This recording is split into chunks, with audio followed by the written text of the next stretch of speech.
Winning the ball game by a score of 6-3, stopping a three-game losing streak, and the Mets had to win this ball game to stay with the St. Louis Cardinals, who played the Padres out on the coast. They scored 5 runs in the top of the 9th inning to win their ball game by a score of 9-6. As we take a look at the highlights, you'll see the Padre St. Louis score. St. Louis winning, so the Mets remain 3.5 games back. Here's the top of the first. Kevin Bass gets an RBI single on the play. Bill Dorn comes in to score. He had reached on a misjudged fly ball in center field on a double. Then in the bottom of the first inning, Wally Backman is the batter.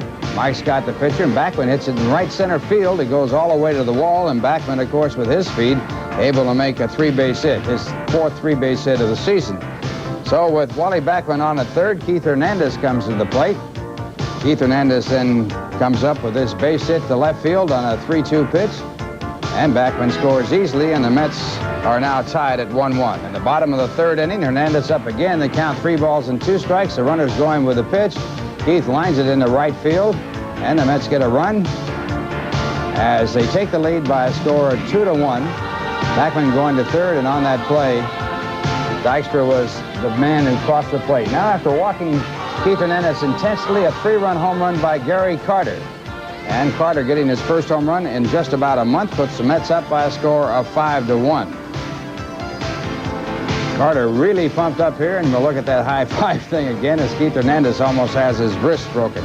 Now in the top of the 7th, Glenn Davis hits this ball over the head of Dykstra in center field. He bangs his head against the wall. Fortunately, although he was hurt, he is able to stay in the ball game as Davis gets an inside the park home run, his 6th home run of the season. That made it a 5-2 ball game, the Mets leading by 3. In the top of the 7th inning, after missing a 2-2 pitch, Mark Bailey hits this ball out of the ballpark, and that makes it a 5-3 ball game. Dwight Gooden giving up home runs to Davis and Bailey, and the Mets now leading by 2 runs in the game. In the bottom of the 7th inning, Dykstra loops this ball out in the right field. Mumphrey, the right fielder, has it bounce off his glove, so he gets charged with an error in the play, and Dykstra with a swan dive goes into second base, and he's on second with a double. In that same bottom of the 7th inning, Backman comes up from the right-hand side. He singles to right field, and the Mets see Dykstra score, and Backman goes on down to second on the cutoff, and it's a 6-3 ball game for the Mets.